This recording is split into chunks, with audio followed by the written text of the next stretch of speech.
देवा सरू दे माझे मी पण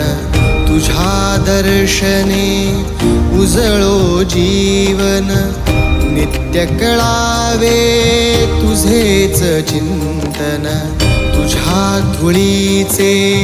भाळी भूषण सदैव राहो ओठांवरती सदैव राहो ओठांवरती तुझीच रे गुणगाथा तू सुख करता तू दुःख हरता तू सुख करता तू दुःख हरता तूच करता आणि करविता तू सुख करता तू दुःख हरता